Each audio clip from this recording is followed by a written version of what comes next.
ಎಲ್ರಿಗೂ ನಮಸ್ಕಾರ. ನಾವು ಸೌಂದರ್ಯವನ್ನ ಕಣ್ಣಲ್ಲಿ ನೋಡ್ತೀವಿ, ಕಿವಿಲ್ ಕೇಳ್ತೀವಿ ಅಲ್ವಾ? ಆದರೆ ನಮ್ಮೊಳಗೆ ಒಂದು ಸೌಂದರ್ಯ ಇರುತ್ತಲ್ಲ, ಅದರ ಕಥೆ ಏನು? ಇವತ್ತು ನಾವು ಈಯೇಶ್ವರ್ ಅವರ ಸೌಂದರ್ಯ ಅನ್ನೋ ಕವಿತೆಯನ್ನ ಹೇಗೆ ಅರ್ಥ ಮಾಡ್ಕೋಬೋದು, ಅದನ್ನ ಹೇಗೆ ಹೇಳ್ಕೊಡ್ಬೋದು ಅನ್ನೋದ್ರ ಬಗ್ಗೆ ಮಾತಾಡೋಣ. ಸರಿ, ಯಾವುದೇ ವಿಶ್ಲೇಷಣೆ ಶುರು ಮಾಡೋಕ್ಕೂ ಮುಂಚೆ ಬನ್ನಿ ಒಂದು ಸರಳ ಪ್ರಶ್ನೆ ಬಗ್ಗೆ ಯೋಚನೆ ಮಾಡೋಣ. ಸೌಂದರ್ಯ ನಿಜವಾಗ್ಲೂ ಎಲ್ಲಿ ಸಿಗುತ್ತೆ? ಯೋಚನೆ ಮಾಡಿ ನೋಡಿ. ಈ ಒಂದೇ ಒಂದು ಪ್ರಶ್ನೆ ಇದೆಯಲ್ಲ, ಇದೇ ಇಡೀ ಕವಿತೆಯ ತಿರುಳು. ಯಾಕಂದ್ರೆ ಸೌಂದರ್ಯ ಅನ್ನೋದು ಕೇವಲ ಹೊರಗಿನ ವಸ್ತುಗಳಲ್ಲ, ಅದು ನಾವು ನೋಡೋ ದೃಷ್ಟಿಯಲ್ಲೂ ಇದೆ ಅಂತ ಈ ಪ್ರಶ್ನೆ ನಮ್ಗೆ ನೆನಪಿಸುತ್ತೆ. ಹಾಗಾದ್ರೆ ಈ ವಿಶ್ಲೇಷಣೆಯಲ್ಲಿ ನಮ್ಮ ಪಯಣ ಹೇಗಿರುತ್ತೆ ಅಂತ ನೋಡೋಣ. ಮೊದಲು ಸೌಂದರ್ಯವನ್ನ ಅರ್ಥ ಮಾಡಿಕೊಳ್ಳೋಕೆ ಒಂದು ನೀಲನಕ್ಷೆ ಹಾಕೋಣ. ಆಮೇಲೆ ಅದಕ್ಕೆ ಬೇಕಾದ ವೇದಿಕೆಯನ್ನ ಸಿದ್ಧ ಮಾಡಿಕೊಳ್ಳೋಣ. ನಂತರ ಕವಿತೆಯನ್ನ ಆಳವಾಗಿ ವಿಶ್ಲೇಷಣೆ ಮಾಡಿ ಅದರಿಂದ ಸ್ಫೂರ್ತಿ ಪಡೆದು ನಾವೇನಾದರೂ ಸೃಷ್ಟಿ ಮಾಡೋಕೆ ಪ್ರಯತ್ನಿಸೋಣ. ಕೊನೆಗೆ ಸೌಂದರ್ಯದ ನಿಜವಾದ ಅರ್ಥ ಏನು ಅನ್ನೋದನ್ನ ತಿಳ್ಕೊಳ್ಳೋಣ.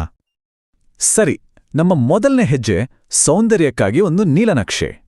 ಇಲ್ಲಿ ನಮ್ಮ ಗುರಿ ಸುಮ್ನೆ ಕವಿತೆಯನ್ನ ಓದಿ ಮುಗಿಸೋದಲ್ಲ, ಬದಲಿಗೆ ನಮ್ಮ ಕಣ್ಣು, ಕಿವಿ ಅಂದ್ರೆ ನಮ್ಮ ಇಂದ್ರಿಯಗಳಿಂದ ನಾವು ಗ್ರಹಿಸೋ ಹೊರಗಿನ ಸೌಂದರ್ಯ, ಹಾಗೇನೆ ನಮ್ಮ ಭಾವನೆ, ನಮ್ಮ ಯೋಚನೆಗಳಿಂದ ಹುಟ್ಟೋ ಒಳಗಿನ ಸೌಂದರ್ಯ, ಈ ಎರಡನ್ನೂ ಹೇಗೆ ಕಂಡುಹಿಡಿಯೋದು ಅಂತ ನೋಡೋಣ. ಹಾಗಾದ್ರೆ ಈ ಪಾಠದಿಂದ ಕಲಿಯೋರಿಗೆ ಏನೆಲ್ಲ ಸಿಗುತ್ತೆ ನೋಡಿ.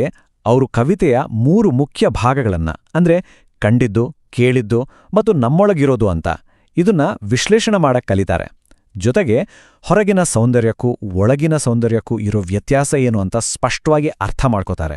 ಅಷ್ಟೇ ಅಲ್ಲ, ಕವಿತೆಯ ರಚನೆನೇ ಬಳಸ್ಕೊಂಡು ತಾವೇ ಏನಾದರೂ ಹೊಸದಾಗಿ ಬರೆಯೋಕ್ಕೂ ಕೂಡ ಸ್ಫೂರ್ತಿ ಪಡಿತಾರೆ. ಸರಿ, ಈಗ ಎರಡನೇ ಹಂತಕ್ಕೆ ಹೋಗೋಣ. ಅದೇ ವೇದಿಕೆ ಸಿದ್ಧತೆ. ನೋಡಿ, ಯಾವುದೇ ವಿಷಯವನ್ನ ಆಳವಾಗಿ ಅರ್ಥ ಮಾಡ್ಕೊಳ್ಳೋಕೆ ಮುಂಚೆ ಅದಕ್ಕೆ ಬೇಕಾದ ತಯಾರಿ ಮುಖ್ಯ ಅಲ್ವಾ?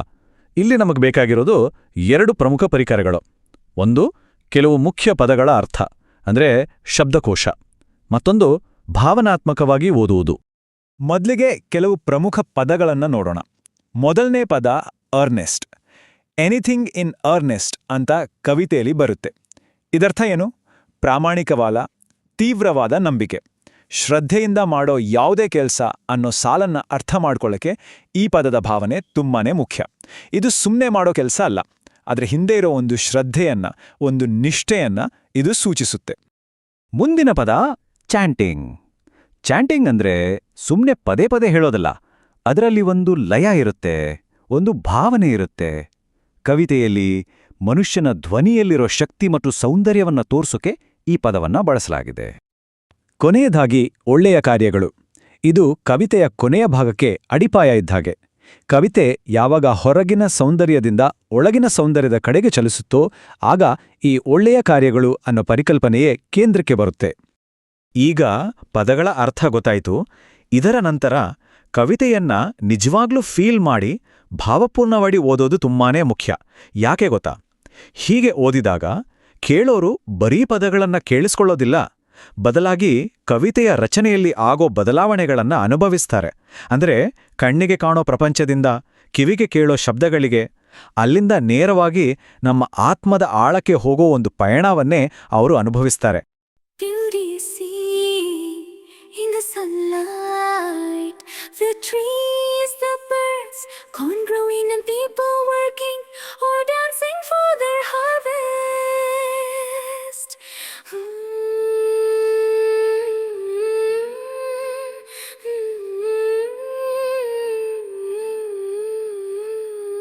Beauty is heard in the night, wind sighing, rain falling, or a singer chanting, anything in earnest.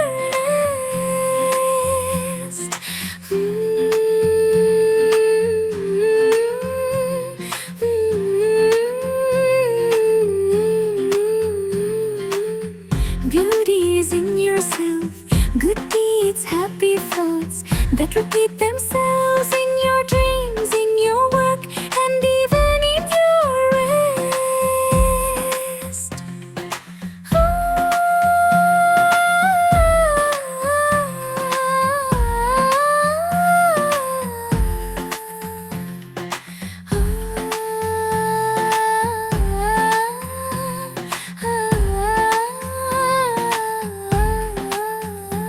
Okay, ಈಗ ನಾವು ಕವಿತೆಯ ಹೃದಯಕ್ಕೆ ಬಂದು ತಲುಪಿದ್ದೀವಿ. ಈ ಕವಿತೆಯನ್ನ 3 ಅನುಭವಗಳಾಗಿ ವಿಂಗಡಿಸಲಾಗಿದೆ: ದೃಷ್ಟಿ, ಶಬ್ದ ಮತ್ತು ಆತ್ಮ. ಈ 3 ಭಾಗಗಳ ವಿಶ್ಲೇಷಣೆಯೇ ಸೌಂದರ್ಯದ ಬಗ್ಗೆ ಕವಿ ನಮಗೇನು ಹೇಳೋಕ್ ಹೊರಟಿದ್ದಾರೆ ಅನ್ನೋದನ್ನ ಸ್ಪಷ್ಟವಾಗಿ ತೋರಿಸುತ್ತೆ. ಕವಿತೆ ಶುರುವಾಗೋದೇ ನಮ್ಗೆಲ್ಲ ಸುಲಭವಾಗಿ ಅರ್ಥ ಆಗೋ ಸೌಂದರ್ಯದಿಂದ. ಅದೇ, ಸೌಂದರ್ಯವು ಕಾಣುತ್ತದೆ ಅಂದ್ರೆ ನಮ್ಮ ಕಣ್ಣಿಗೆ ಕಾಣೋ ಸೌಂದರ್ಯ, ನಮ್ಮ ಸುತ್ತಮುತ್ತ ಇರೋ ಪ್ರಪಂಚದಲ್ಲಿ, ಪ್ರಕೃತಿಯಲ್ಲಿ, ಅಷ್ಟೇ ಅಲ್ಲ ಮನುಷ್ಯರ ಚಟುವಟಿಕೆಗಳಲ್ಲೂ ಸೌಂದರ್ಯವನ್ನ ಹುಡುಕಿ ಅಂತ ಕವಿ ನಮ್ಗೆ ಹೇಳ್ತಿದ್ದಾರೆ. ಇಲ್ಲಿ ಒಂದು ಇಂಟ್ರೆಸ್ಟಿಂಗ್ ವಿಷಯ ಇದೆ, ಗಮನಿಸಿ. ಕವಿತೆ ಪ್ರಕೃತಿಯ ಸೌಂದರ್ಯ ಅಂದ್ರೆ ಸೂರ್ಯನ ಬೆಳಕು, ಮರಗಳು, ಇವುಗಳ ಜೊತೆಗೆ ಮನುಷ್ಯನ ಪ್ರಯತ್ನದ ಸೌಂದರ್ಯವನ್ನು ಸೇರಿಸುತ್ತೆ. ಅಂದ್ರೆ ಕೆಲಸ ಮಾಡೋ ಜನ, ಸಂಭ್ರಮದಿಂದ ಕುಣಿಯೋ ಜನ. ಇದರರ್ಥ ಏನು? ಸೌಂದರ್ಯ ಅನ್ನೋದು ಸುಮ್ಮನೆ ನೋಡಕ್ಕಿರೋ ಒಂದು ವಸ್ತು ಅಲ್ಲ, ಅದು ನಮ್ಮ ಕೆಲಸದಲ್ಲಿ, ನಮ್ಮ ಸಂಭ್ರಮದಲ್ಲೂ ಇದೆ ಅನ್ನೋದು ಕವಿಯ ಆಶಯ. ಸರಿ, ಕಣ್ಣಿಗೆ ಕಾಣೋ ಸೌಂದರ್ಯವನ್ನ ನೋಡಿದ್ವಿ. ಈಗ ಕವಿತೆ ನಮ್ಮನ್ನ ಮುಂದಿನ ಇಂದ್ರಿಯದ ಕಡೆಗೆ ಕರ್ಕೊಂಡೋಗುತ್ತೆ. ಈಗ ಸೌಂದರ್ಯವನ್ನ ಕೇಳಿಸ್ಕೊಡೋ ಸಮಯ. ಹಾಗಾದ್ರೆ ಶಬ್ದಗಳಲ್ಲಿ ಸೌಂದರ್ಯ ಹೇಗಿರುತ್ತೆ? ಇಲ್ಲಿರೋ ವ್ಯತ್ಯಾಸ ತುಂಬಾ ಸೂಕ್ಷ್ಮ, ಆದರೆ ತುಂಬಾನೇ ಪವರ್ಫುಲ್. ಒಂದು ಕಡೆ ಗಾಳಿಯ ಸದ್ದು, ಮಳೆ ಬೀಳೋ ಶಬ್ದ, ಇವೆಲ್ಲ ನೈಸರ್ಗಿಕ, ತಾವಾಗೇ ಆಗೋ ಶಬ್ದಗಳು. ಇನ್ನೊಂದು ಕಡೆ ಗಾಯಕನೊಬ್ಬ ಹಾಡೋದು, ಯಾರೋ ಶ್ರದ್ಧೆಯಿಂದ ಕೆಲಸ ಮಾಡೋದು, ಇವೆಲ್ಲ ಉದ್ದೇಶಪೂರ್ವಕವಾಗಿ ಭಾವನೆ ತುಂಬಿ ಮಾಡೋ ಶಬ್ದಗಳು. ನೋಡಿ, ಸೌಂದರ್ಯ ಎರಡರಲ್ಲೂ ಇದೆ, ಆದರೆ ಅವು ಹುಟ್ಟೋ ರೀತಿ ಬೇರೆ ಬೇರೆ. ಇಲ್ಲಿವರೆಗೂ ನಾವು ಹೊರಗಿನ ಪ್ರಪಂಚದ ಬಗ್ಗೆ ಮಾತಾಡಿದ್ವಿ ಅಲ್ವಾ? ಆದ್ರೆ ಈ ಕವಿತೆಯ ಅತೀ ದೊಡ್ಡ, ಅತೀ ಮುಖ್ಯವಾದ ತಿರುವು ಬರೋದೇ ಇಲ್ಲಿ. ಸೌಂದರ್ಯವು ನಿಮ್ಮಲ್ಲೇ ಇದೆ. ಅಂದ್ರೆ ಸೌಂದರ್ಯ ಅನ್ನೋದು ಕೇವಲ ಕಣ್ಣಿಗೆ ಕಾಣೋದು, ಕಿವಿಗೆ ಕೇಳೋದು ಮಾತ್ರ ಅಲ್ಲ. ಅದನ್ನೆಲ್ಲ ಮೀರಿ ಅದು ನಮ್ಮೊಳಗೆ, ನಮ್ಮ ಅಸ್ತಿತ್ವದ ಕೇಂದ್ರದಲ್ಲೇ ಇದೆ ಅಂತ ಕವಿ ಹೇಳ್ತಾರೆ. ಈ ಒಳಗಿನ ಸೌಂದರ್ಯ ಇದೆಯಲ್ಲ, ಅದು ಸುಮ್ಮನೆ ಒಂದು ಕಡೆ ಕೂತಿರೋ ವಸ್ತು ಅಲ್ಲ, ಅದೊಂದು ನಿರಂತರ ಚಕ್ರದ ಹಾಗೆ. ನಮ್ಮ ಒಳ್ಳೆಯ ಕೆಲಸಗಳು, ನಮ್ಮ ಖುಷಿಯಾದ ಆಲೋಚನೆಗಳು, ಇವು ನಮ್ಮ ಕನ್ಸಲ್ಲಿ, ನಾವು ಮಾಡೋ ಕೆಲಸದಲ್ಲಿ, ಅಷ್ಟೇ ಯಾಕೆ ನಾವು ರೆಸ್ಟ್ ಮಾಡಬೇಕಾದ್ರೂ ಮತ್ತೆ ಮತ್ತೆ ಬರ್ತಾನೇ ಇರುತ್ತೆ ಅಂತ ಕವಿ ಹೇಳ್ತಾರೆ. ಇದರರ್ಥ ನಮ್ಮ ಒಳಗಿನ ಸೌಂದರ್ಯ ನಮ್ಮ ಜೀವನದ ಪ್ರತಿಯೊಂದು ಕ್ಷಣವನ್ನೂ ಬೆಳಗಿಸೋ ಒಂದು ನಿರಂತರ ಶಕ್ತಿ. ಓಕೆ, ಕವಿತೆಯನ್ನ ಇಷ್ಟು ಆಳವಾಗಿ ಅರ್ಥ ಮಾಡ್ಕೊಂಡ್ಮೇಲೆ ಮುಂದಿನ ಹೆಜ್ಜೆ ಏನು? ಸೃಷ್ಟಿ. ಇಲ್ಲಿ ನಾವು ತಿಳ್ಕೊಂಡಿದ್ದು ಬರೀ ಜ್ಞಾನವಾಗಿ ಉಳಿಯಲ್ಲ, ಬದಲಿಗೆ ನಾವೇ ಏನಾದ್ರೂ ಹೊಸದಾಗಿ ಮಾಡೋಕೆ ಇದೊಂದು ಸ್ಫೂರ್ತಿಯಾಗುತ್ತೆ. ಈ ಸೃಜನಾತ್ಮಕ ಬರವಣಿಗೆಯ ಸವಾಲ್ ಹೇಗಿದೆ ನೋಡಿ. ಕವಿತೆಯ ಮಾದರಿಯನ್ನೇ ಫಾಲೋ ಮಾಡೋದು. ಒಂದು ಹೊಸ ಇಂದ್ರಿಯವನ್ನ ಆರಿಸ್ಕೊಳ್ಳಿ. ಉದಾಹರಣೆಗೆ ಸೌಂದರ್ಯವನ್ನು ಅನುಭವಿಸಬಹುದು ಅಥವಾ ಸೌಂದರ್ಯದ ಪರಿಮಳವಿದೆ ಅಂತ. ಆಮೇಲೆ ಅದಕ್ಕೆ ಸಂಬಂಧಪಟ್ಟ ಹಾಗೆ 3 ಉದಾಹರಣೆಗಳನ್ನು ಕೊಟ್ಟು ಒಂದು ಹೊಸ ಚರಣ ಬರೆಯೋದು. ಹೀಗೆ ಮಾಡಿದಾಗ ಕವಿತೆಯ ರಚನೆ ಮನಸ್ಸಲ್ಲಿ ಇನ್ನಷ್ಟು ಚೆನ್ನಾಗಿ ಕೂರುತ್ತೆ. ಎಲ್ಲರಿಗೂ ಪದಗಳಲ್ಲಿ ತಮ್ಮನ್ನ ವ್ಯಕ್ತಪಡಿಸೋಕೆ ಇಷ್ಟ ಆಗಲ್ಲ. ಅಂಥವರಿಗಾಗಿ ಇಲ್ಲಿದೆ ಒಂದು ಪರ್ಯಾಯ ಚಟುವಟಿಕೆ. ಒಂದು ಟೀ ಚಾರ್ಟ್ ಮಾಡೋದು. ಅಂದ್ರೆ ಒಂದು ಕಡೆ ಕಣ್ಣಿಗೆ ಕಂಡ ಸೌಂದರ್ಯದ ಚಿತ್ರ, ಇನ್ನೊಂದು ಕಡೆ ನಮ್ಮೊಳಗಿನ ಸೌಂದರ್ಯದ ಚಿತ್ರ. ಹೀಗೆ ಚಿತ್ರಗಳ ಮೂಲಕ ಹೋಲಿಕೆ ಮಾಡಿದಾಗ ವಿಷಯ ಇನ್ನೂ ಸ್ಪಷ್ಟವಾಗಿ ಅರ್ಥ ಆಗುತ್ತೆ. ಸರಿ, ನಮ್ಮ ಈ ಪಯಣದ ಕೊನೆಗೆ ಬಂದಿದ್ದೀವಿ. ಇಷ್ಟೆಲ್ಲ ಮಾತಾಡಿದ್ವಲ್ಲ, ಇದರ ತಿರುಳೇನು? ಕವಿತೆಯ ಕೇಂದ್ರ ಸಂದೇಶ ಏನು? ಮತ್ತು ಆ ಸಂದೇಶ ಎಲ್ರಿಗೂ ಸರಿಯಾಗಿ ತಲುಪಿದೆಯಾ ಇಲ್ವಾ ಅಂತ ಹೇಗೆ ಖಚಿತಪಡಿಸ್ಕೊಳ್ಳೋದು? ಈ ಕವಿತೆಯ ಮುಖ್ಯ ಸಂದೇಶ ತುಂಬಾನೇ ಸರಳ ಮತ್ತು ಸುಂದರ. ಸೌಂದರ್ಯ ಅನ್ನೋದು ಎಲ್ಲೋ ದೂರದಲ್ಲಿಲ್ಲ, ಅದು ನಮ್ಮ ಸುತ್ತಮುತ್ತಲಿನ ಪ್ರಪಂಚದಲ್ಲಿದೆ, ನಮ್ಮ ಇಂದ್ರಿಯಗಳಿಗೆ ಸಿಗತ್ತೆ. ಆದರೆ ಅಷ್ಟೇ ಮುಖ್ಯವಾಗಿ ಅದು ನಮ್ಮ ಒಳ್ಳೆಯ ಆಲೋಚನೆಗಳು ಮತ್ತು ಕೆಲಸಗಳ ಮೂಲಕ ನಮ್ಮ ಒಳಗೆ ನಿರಂತರವಾಗಿ ಹುಟ್ಟುತ್ತಾ ಇರುತ್ತೆ. ಎಲ್ಲರಿಗೂ ವಿಷಯ ಅರ್ಥ ಆಗಿದೆಯಾ ಅಂತ ತಿಳ್ಕೊಳ್ಳೋಕೆ ಒಂದು ಸಿಂಪಲ್ ಟೆಕ್ನಿಕ್ ಇದೆ. ಕವಿತೆಯಲ್ಲಿ ಬರೋ ಆಕ್ಟಿವ್ ಸೌಂದರ್ಯ ಅಂದ್ರೆ ಕೆಲಸ ಮಾಡೋದು, ಡ್ಯಾನ್ಸ್ ಮಾಡೋದು, ಮತ್ತೆ ಪ್ಯಾಸಿವ್ ಸೌಂದರ್ಯ ಅಂದ್ರೆ ಗಾಳಿಯ ಸದ್ದು, ಮಳೆ ಬೀಳೋದು.